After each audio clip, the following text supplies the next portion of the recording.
Voilà, les différentes routes, ça c'est toujours en vue, en projection polaire, hein, donc votre œil est au-dessus du pôle Nord, et là vous voyez différentes choses. Vous voyez, alors j'en profite quand même pour vous montrer les États-Unis avec l'Alaska au nord, là, enfin en haut.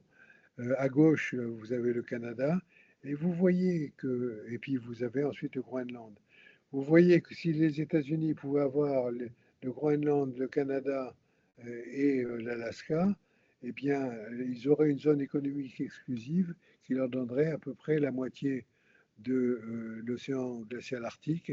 C'est exactement ce que réclament les Russes. Donc, je passe là-dessus. Les Chinois s'y intéressent énormément, et bien qu'ils n'aient pas du tout d'eau glacée chez eux, ben écoutez, c'est un pays qui a 5 brise-glaces, alors que les Américains n'en avaient que, ils en avaient zéro jusqu'à présent. Ils ont réussi à réparer le Healy, et, euh, et maintenant ils ont le Storis qui est maintenant à nouveau qui peut encore naviguer, qui peut à nouveau naviguer. Donc, vous voyez, les Américains qui pourtant sont très intéressés ont très peu de brise-glace. Il ne me reste plus beaucoup de temps, il faut que j'aille vite. Alors voilà, encore une vue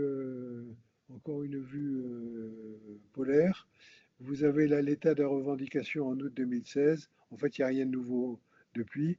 Et vous avez au centre, là, vous voyez, vous avez euh, comment ça s'appelle, la dorsale de Lomonosov, la dorsale de Lomonosov qui va jusqu'au pôle Nord, et ils disent tout ça, ça nous appartient, enfin ça relève de nous, dans le cadre du programme ce qu'on appelle extra plaque en France, c'est-à-dire l'extension du plateau continental. Pourquoi? Parce que c'est relié directement à nos zones économiques exclusives. Donc vous voyez là, il y aurait plus grand-chose qui serait disponible, hein, en Arctique, en hors zone économique exclusive. Et voyez ce qu'apporterait le Groenland et ce qu'apporterait le Canada, effectivement, aux États-Unis s'ils les avaient. Aussi, les Russes eh bien, ont planté un pavillon par 4000 mètres de fond, 4200 mètres de fond, sur la dorsale de Lomonosov, au pôle Nord. Voilà. Tout ça pour dire c'est à nous. Vous savez, ils ont fait la même chose sur la Lune. Ben, non, ils n'ont pas dit c'est à nous.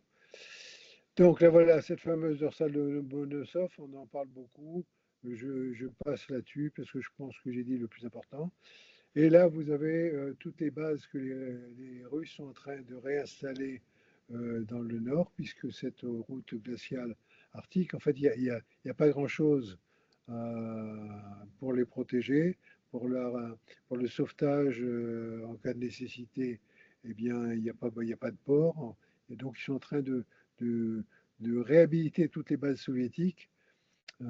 Oui, c'est important à l'époque, et ça le redevient, parce que les missiles continentaux, intercontinentaux passent au-dessus du pôle, hein, pour aller soit de la Russie aux États-Unis ou des États-Unis en Russie.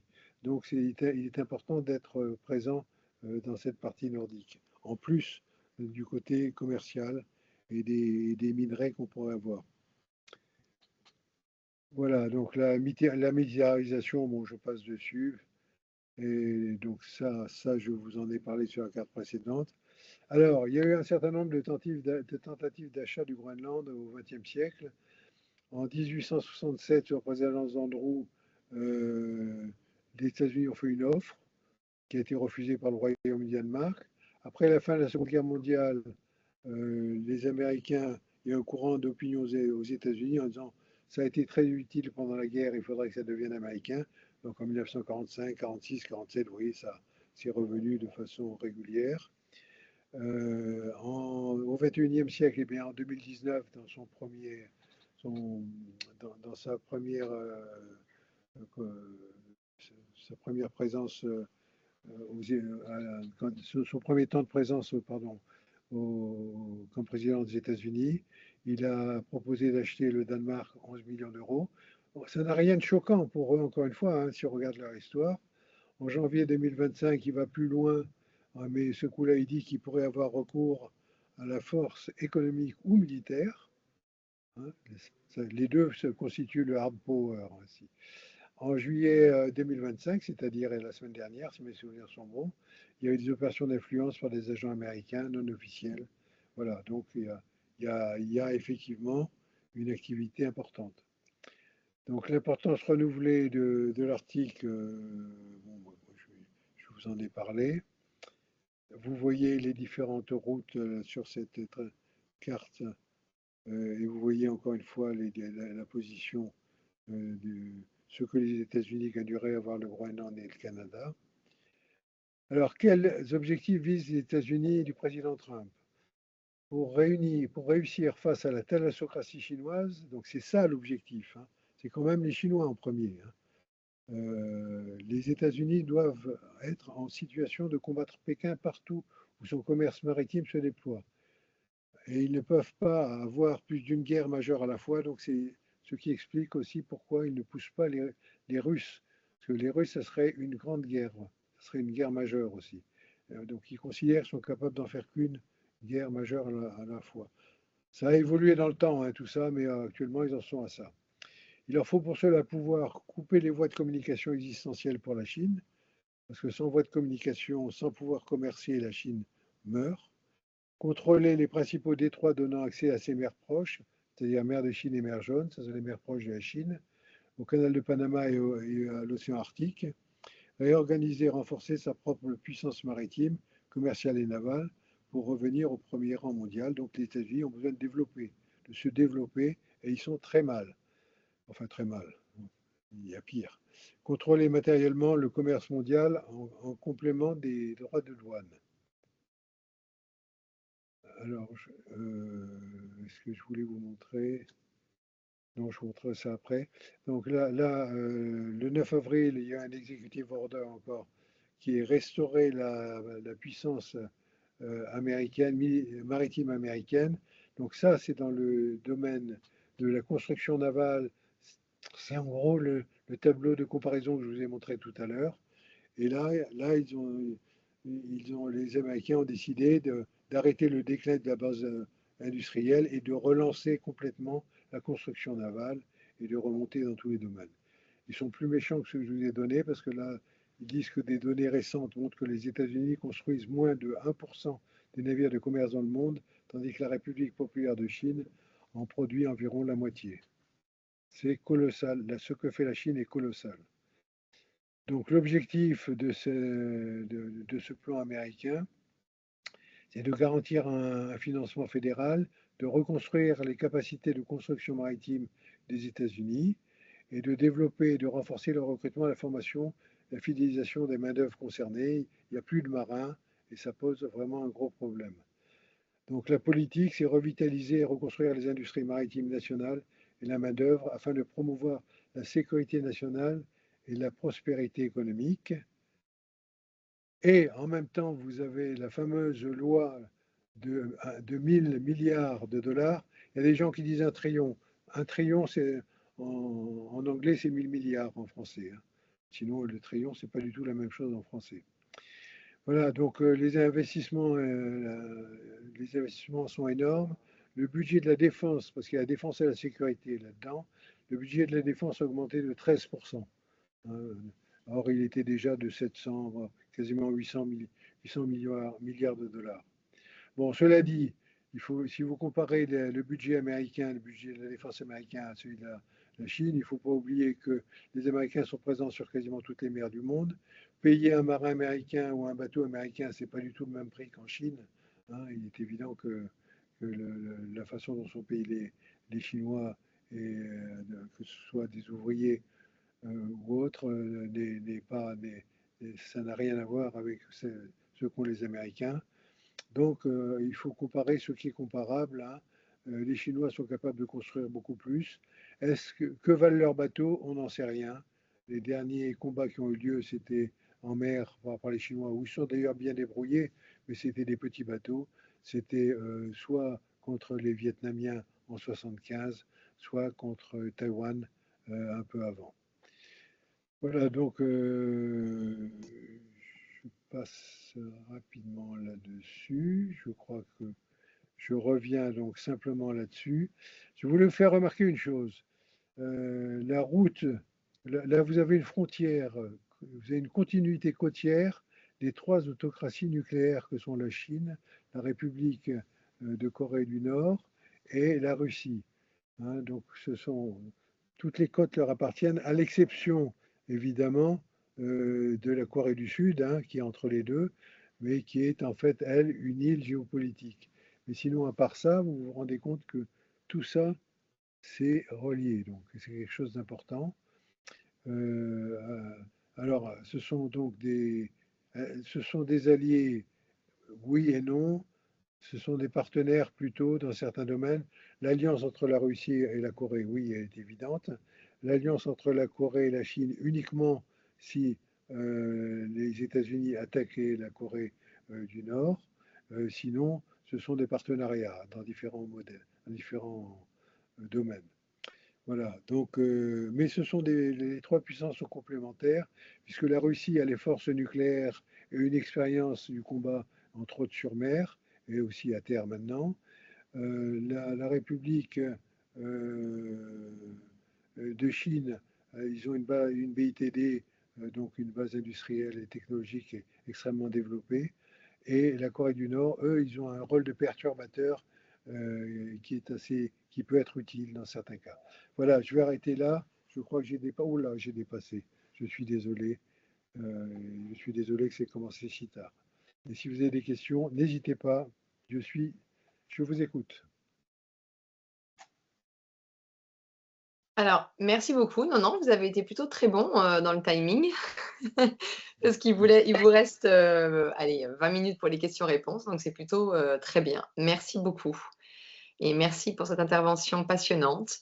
Donc, par contre, ce que je vois, c'est que dans le chat, il n'y a pas eu de questions en cours. Donc, si vous avez des questions, ce que je vous propose, c'est de lever la main et je vous donne la main pour interroger Monsieur Eudeline. Bon, d'un côté, vous en avez dit tellement que… Oui, non, c'est ça. Hein. En général, les gens sont ivres. Effectivement, on apprend beaucoup de choses et il faut le digérer. Non, mais n'hésitez Pierre-Louis, est-ce que vous voulez dire quelque chose? Tout le monde a le micro coupé, hein, donc il faut réactiver votre micro si vous voulez prendre la parole. C'est fait, c'est fait. Ben, je veux remercier mon camarade de promotion de son brillant exposé. Je pense que tout le monde est un peu sous maintenant parce que c'est des sujets qu'on n'aborde jamais. Donc, quand on commence à les traiter dans le détail, comme il vient de le faire, c'est pas très facile à avaler. En tout cas, mille merci, Hugues. Et je Alors, pense que, oui, allez-y, et allez-y. je pense que n'hésitez pas. Enfin, ce que je veux vous dire, c'est de poser n'importe quelle question. Il ne faut pas avoir de retenue là-dessus. Hein. Il n'y a pas de mauvaises questions. Il y a pas, voilà. Et donc, les vrais savants, c'est pas ceux qui résolvent les problèmes, c'est ceux qui posent les bonnes questions. Donc, je vous laisse les poser. Alors justement, Michel se lance, bravo, pour prendre la parole la première. Oui, Allez-y. j'active ma caméra 2 secondes. Bien sûr. Voilà, j'y arrive pas, désolée. Oui, voilà. Bon, en ce moment, je suis assez captivée par ce qui se passe, à Shanghai et les perspectives donc qui sont ouvertes, avec, vers les BRICS et voilà, j'ai été époustouflée par tout ce que vous nous avez présenté. Et est-ce que vous pouvez dire un mot peut-être un lien entre ces routes, cette thalassocratie, ces États, on a toujours opposé les États continentaux, dont la Chine était jusque-là, aux États maritimes, et là, cette émergence de la thalassocratie, quel lien vous en faites par rapport aux BRICS? Et voilà, ça me préoccupe un petit peu. Alors, il y a deux choses, c'est-à-dire que la Chine, elle, a une vision économique et politique à la fois. Elle a très bien compris, là, comme le disait Sir Walter Raleigh au début, là, que la richesse venait de son commerce. En fait, si vous regardez, la Chine s'est développée au 19e siècle. La Chine a été pas colonisée, mais prise sous tutelle, un petit peu mise sous tutelle par les Européens, et par les pays venus de la mer et la Russie, je dirais. Il n'y a pas que des Européens, hein, au passage, parce qu'il y avait les Japonais aussi. Donc la Chine n'a pas voulu se développer comme l'ont fait les Japonais à l'époque, et donc elle a subi un joug qui était extrêmement lourd, et elle appelle ça le siècle d'humiliation. Et donc ça, plus jamais. Donc d'où la nécessité de montrer sa force et de la constituer, donc cette force. Mais et de s'enrichir, parce qu'ils ont compris qu'on pouvait s'enrichir par la mer, mais ça, il faudrait vraiment que je fasse une conférence là-dessus, parce que c'est assez simple à comprendre, mais c'est inconnu jusqu'à présent pour la plupart, donc on a du mal à l'appréhender quelquefois. Donc la Chine, elle a besoin pour bien fonctionner, elle a besoin d'hydrocarbures, hein, comme tout le monde, et de façon à faire fonctionner son industrie et à fabriquer tous ces produits manufacturés qu'elle va renvoyer dans le monde entier et qui font qu'elle s'est développée de façon assez phénoménale, hein, quand on y pense. Et ça c'est dû à Deng Xiaoping, hein. Ça commençait à Deng Xiaoping. Bon, donc c'est relativement tard, hein, en 68, quoi, à la mort de Mao. Donc voilà, les Chinois, eux, veulent se développer. Ils ont un objectif, c'est en 49 d'être la première puissance au monde, hein. Alors quand on dit la première puissance au monde, c'est aussi bien militairement. Donc pour eux, c'est avant tout naval, hein, puisque c'est les mers qui les intéressent avant tout. Euh, et puis, ils veulent être aussi donc, la puissance économique qui surclasse les États-Unis. Et pour ça, ils ont quand même besoin d'avoir une aide et euh,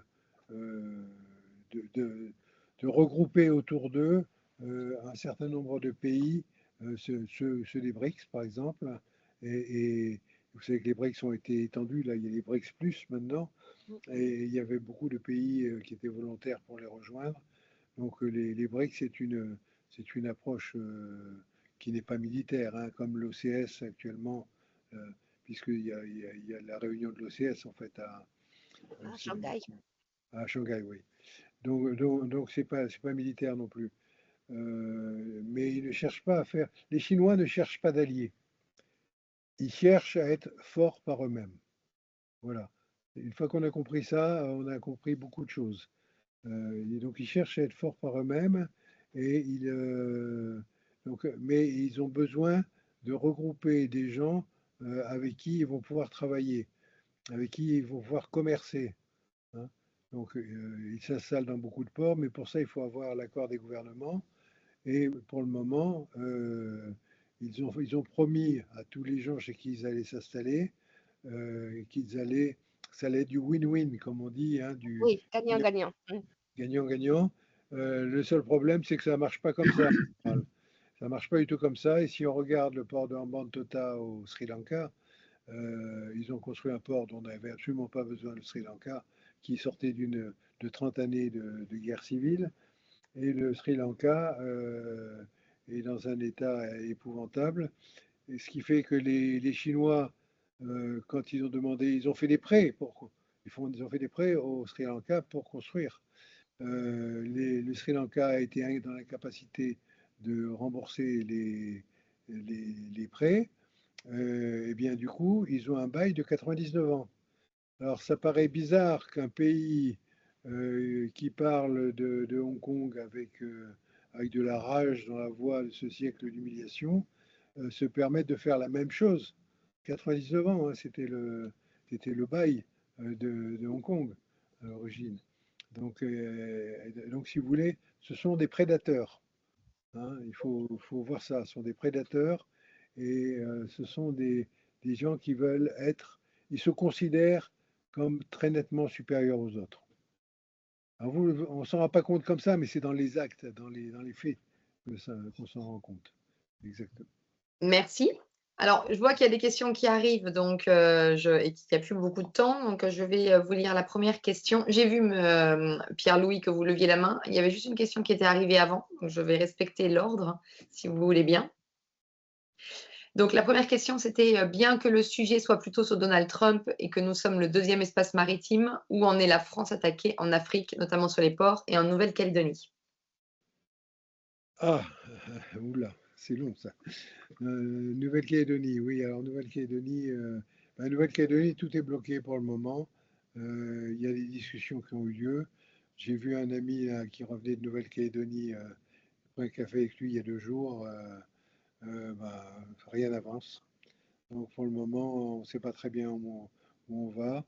Euh, ça va demander beaucoup de temps parce que ce sont de part et d'autre, c'est irréconciliable, hein. Bon, et puis qui plus est, vous avez un certain nombre de pays, dont les Chinois, qui versent de l'huile sur le feu, hein, parce que eux, les Chinois, ont tout intérêt à pouvoir s'installer aussi en Nouvelle-Calédonie. Parce que la Nouvelle-Calédonie aura besoin d'argent si elle était indépendante. Et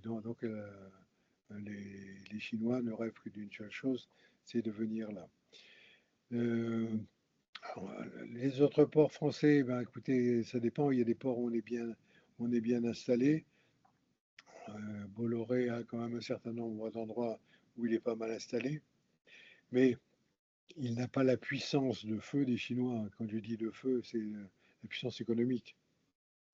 Et les Chinois ont une capacité à s'installer euh, qui est assez phénoménale.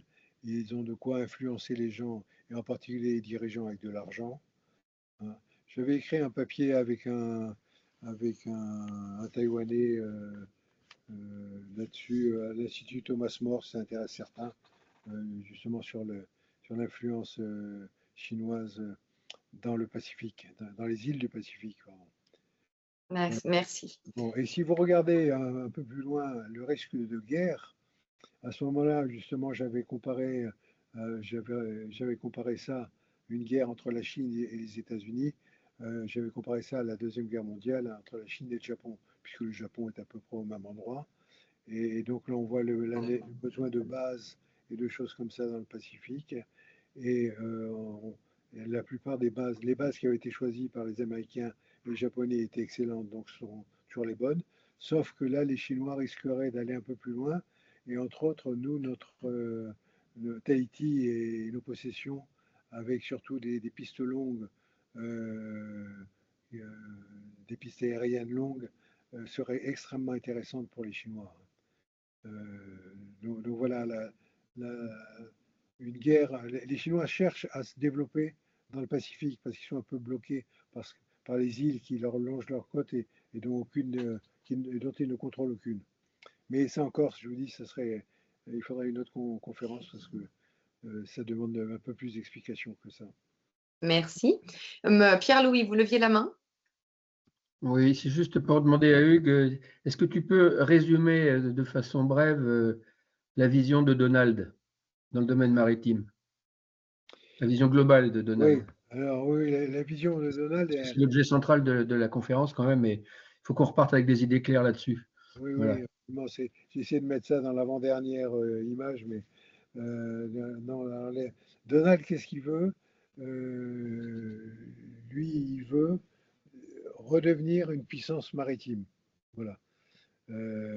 Donc il fait la course avec les Chinois. Pourquoi il veut redevenir une puissance maritime? Parce qu'il veut reprendre sa place incontestée de leader mondial, si tu veux, leader économique mondial. Alors il joue sur deux choses. À la fois, il joue d'abord sur l'aspect matériel, donc les constructions navales. Il veut relancer ça. Pour ça, il sait qu'il ne peut pas le faire tout seul, donc les Coréens vont venir l'aider, hein, les Coréens du Sud vont mettre je ne sais plus combien de milliers de milliards pour construire des bateaux pour les Américains aux États-Unis. Donc là, Donald Trump est ravi. Il remonte ses capacités maritimes, mais en faisant travailler des Américains. Donc ça lui va tout à fait. Il veut il veut rester présent partout sur toutes les mers du monde et garder un maximum de bases aussi pour pouvoir surveiller tout ça. Et il veut avoir, il sait que les Chinois ne se laisseront pas faire, donc pour lui c'est la guerre à venir. Voilà. Donc une guerre, une seule, celle-là. Maintenant, je ne suis pas sûr qu'il y gagne parce que là, les Chinois sont en train d'essayer de rabibocher, de récupérer autour d'eux un peu tout le monde. Mais je ne suis pas. euh,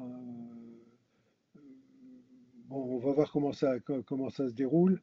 Mais ce qui est simple pour les Américains, encore une fois, c'est l'ennemi, c'est la Chine. Alors, on a une question justement, alors qui vient ouvrir un peu à un autre sujet que celui que vous venez d'évoquer. Que pensez-vous du décret passé par Donald Trump en avril dernier pour l'exploitation minière des fonds marins, notamment en haute mer, qui ne sont sous l'autorité d'aucun État? Pensez-vous que cela va renforcer les tensions entre les USA et d'autres grandes puissances, dont la Chine, pour l'exploitation des minerais précieux? Je ne pense pas que ça gênera beaucoup les Chinois de faire la même chose. Donc de ce côté-là, je ne pense pas. Alors, qu'est-ce qu'on en pense? Bah, écoutez, c'est jamais bon d'aller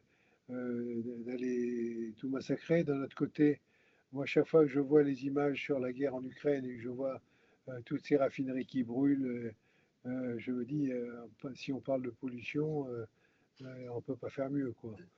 Euh, donc comment dire, euh, il est évident que les Américains, ce que veut Donald Trump, c'est faire fonctionner son économie. Voilà. Donc à l'étranger, simplement, il veut faire payer au maximum les autres, hein. Il veut s'étendre pour avoir des possibilités, pour avoir des avantages miniers, entre autres, mais pas que. Il veut être capable de commercer avec le monde entier, mais il veut que tout ça soit au bénéfice des États-Unis. Que dire d'autre? Chercher des minerais, c'est pas bon. Euh, est-ce que c'est pire que d'aller chercher sur Terre? Je sais pas. Là, j'avoue que. Merci. Alors, il n'y a pas d'autres questions, mais moi j'en avais une. Donc, du coup, je Ah, vais me mettre aussi comme une personne qui vous interroge. Donc, effectivement, ce que vous nous avez fait comprendre, si j'ai bien compris, c'est que la domination mondiale, elle passe par la domination maritime, puisque c'est la domination du commerce. Et donc, après, c'est la domination du monde. Et pour rejoindre une des questions qui avait un peu été posée auparavant, c'est, et finalement, dans tout ça, quelle est la place qu'occupent l'Europe et la France, en fait? Puisqu'on parle des États-Unis, on parle de la Russie, on parle de la Chine, mais on ne parle pas de nous alors, dans pour cette des domination États, du monde. oui, pour des États, il n'y a pas d'amitié, il n'y a que des intérêts. Nous, on l'a jamais compris. On n'arrête pas de rappeler aux Américains qu'on les a beaucoup aidés. On parle que de la Fayette d'ailleurs, hein. On parle jamais de la bataille de Chesapeake, mais qu'on les a toujours aidés. On oublie que très peu de temps, au début de la Révolution, on a fait une guerre. Il y a la quasi-war with France, hein, la quasi-guerre avec la France, pendant laquelle les Américains nous ont quand même piqué 800 bateaux. Donc on était en guerre contre les États-Unis et la Révolution a déclaré la guerre aux États-Unis. Donc tu vois, comment dire, on n'est pas vraiment, on n'est pas vraiment on peut pas dire qu'on puisse être l'ami d'un État. Voilà. Donc il faut regarder simplement la façon dont on peut commercer avec eux. Les Anglais ont été champions là-dessus. Vous vous souvenez de l'expédition de Suez en 1957. Les Américains et les Russes, enfin c'est les Russes qui nous ont menacés d'une guerre nucléaire et les Américains nous ont menacé de toute façon de nous taper dessus. Donc tout le monde est reparti chez soi à la queue basse, sauf, et en particulier les Anglais, qui depuis ce jour-là se sont toujours mis avec le grand, hein, avec les États-Unis, et sont toujours restés à côté de lui, et ont réussi à avoir des droits de douane moins importants d'ailleurs, incidemment, et en partage une dissuasion avec les Américains nous, on essaye de jouer un jeu qu'on ne peut pas jouer parce qu'on n'est pas des grands. Les deux seuls grands, c'est États-Unis, Chine. Après, vous avez la Russie qui a des armes nucléaires et qui est donc complémentaire de la Chine de ce côté-là, hein. C'est pour ça qu'ils se fréquentent beaucoup. Je ne sais Ok. pas si ça répond à votre question. Si, merci. Eh bien, écoutez, on n'a pas d'autres questions. D'un côté, votre intervention était très riche. Il est 20h30, donc en fait, enfin 20h25. Donc, j'ai envie de vous dire, en plus, vous avez tenu le timing. Merci et bravo.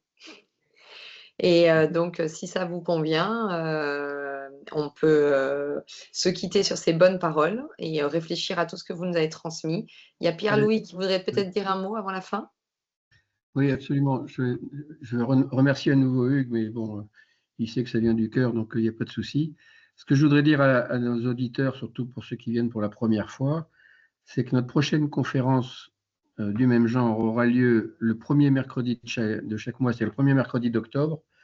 Elle sera faite par le général Desportes, que certains d'entre vous ont dû voir à la télévision plusieurs fois. Et le thème, ce sera la situation internationale. Et que par ailleurs, je ne sais pas, c'est le premier mercredi d'octobre. Hein, voilà. Par ailleurs, on a décidé de mettre en place, pour ceux que ça intéresse, à la moitié de chaque mois, c'est-à-dire le mercredi, dans 2 mercredis, et puis etc., tous les mois, des conférences enregistrées sans questions. Hein. Donc, ce qui vous permet donc d'avoir accès à deux conférences par mois si ça vous intéresse. Voilà. Je me suis permis de mettre dans le chat, donc la prochaine conférence, elle est mercredi 1er octobre. C'est ça, merci. Bon, en tout cas, merci beaucoup à tous. Et Jennifer, il faudrait qu'on s'y prenne, qu'on fasse une séance de réglage un de ces jours. Avec plaisir. L'écran. Voilà. Mais désolé que ça n'ait pas fonctionné le premier coup. Ça m'a paru d'autant plus étrange que ça avait bien fonctionné pour le général. Il y a peut-être un sabotage chinois. Bon, on s'en est sorti, on a trouvé des solutions. Merci à toutes et à tous. Merci à tous. Merci à Bonne tous. soirée Au et à revoir. très bientôt. Au revoir. Merci Jennifer aussi. Merci à vous. Au revoir. Ok. Merci à tous. Bonne soirée. Bonne soirée. Bonne soirée. Ouais.